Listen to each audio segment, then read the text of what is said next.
Assalamualaikum warahmatullahi wabarakatuh. Berjumpa lagi dengan saya Yulia Ratnasari. Nomor induk mahasiswa 857752205, Pokjar Mbocong, Kabupaten Pekalongan. Pada kesempatan kali ini saya akan melakukan percobaan dengan judul pemantulan cahaya dengan tujuan 1.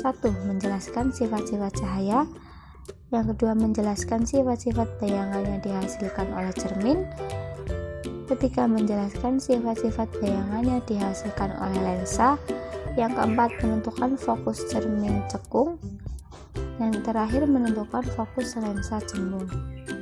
Alat dan bahan yang diperlukan yaitu cermin datar, cermin cembung, cermin cekung, lampu senter, busur derajat, kertas putih, lilin, layar, dan celah cahaya.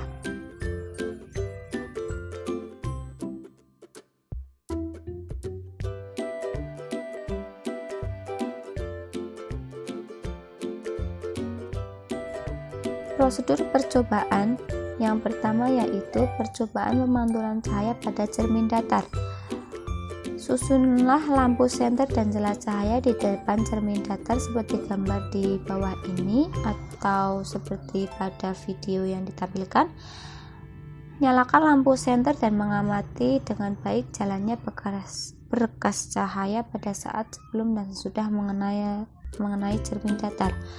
Menggambarkan jalannya berkas sinar pada langkah 2 sehingga tampak sudut datang dan sudut pantul.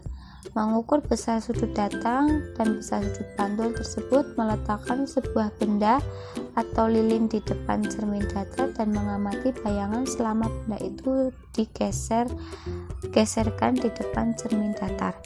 Mencatat bagaimana sifat bayangan yang dibentuk oleh cermin datar tersebut. Percobaan pemantulan yang kedua yaitu cahaya pada cermin cembung. Menyusun semua alat seperti pada video di bawah ini. Menyalakan lilin dan mengamati dengan baik jarak berkas cahaya pada saat sebelum dan sesudah mengenai cermin cembung.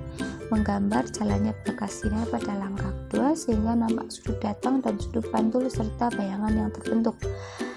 Mencatat bagaimana sifat-sifat bayangan yang dibentuk oleh cermin cembung tersebut. Percobaan yang ketiga yaitu pemantulan cahaya pada cermin cekung. Menyusun alat pada gambar atau video yang sedang ditampilkan, menyalakan lilin dan mengamati dengan baik jalannya berkas cahaya pada saat sebelum dan sesudah mengenai cermin cekung. Menggambarkan jalannya berkas sinar pada langkah kedua sehingga tampak sudut datang dan sudut pantulnya serta bayangan yang terbentuk. Mencatat bagaimana sifat-sifat bayangan yang dibentuk oleh cermin cekung tersebut. Mengatur jarak benda atau letak layar pada layar terbentuk bayangan yang jelas dan tajam. Selanjutnya ukur jarak benda dan jarak bayangan. Jika benda di depan cermin cekung terus digeser menjauh cermin, maka pada jarak tertentu bayangan benda akan menghilang atau tidak tampak. Ukur jarak benda dan cermin cekung pada keadaan tersebut. Pada pengamatan dihasilkan data pengamatan sudut datang dan sudut pantul pada cermin cembung yaitu 30 derajat, 40 derajat, 50 derajat, 60 derajat, dan 70 derajat. Sudut datang sama dengan sudut pantul. Sedangkan pada pemantulan cermin cekung, jarak benda 30 cm dengan jarak bayang 22 cm, 35 cm 27 cm, 40 cm jarak bayang 33 cm, dan 45 cm jarak bayang 37 cm. Dari hasil pengamatan dapat disimpulkan bahwa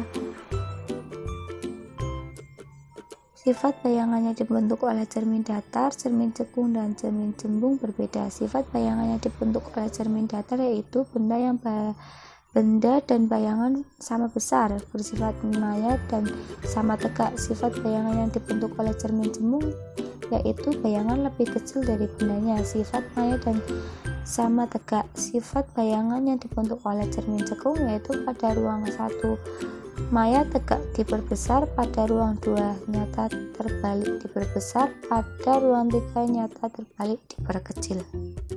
Demikian percobaan yang saya lakukan, semoga dapat menambah ilmu dan pengetahuan.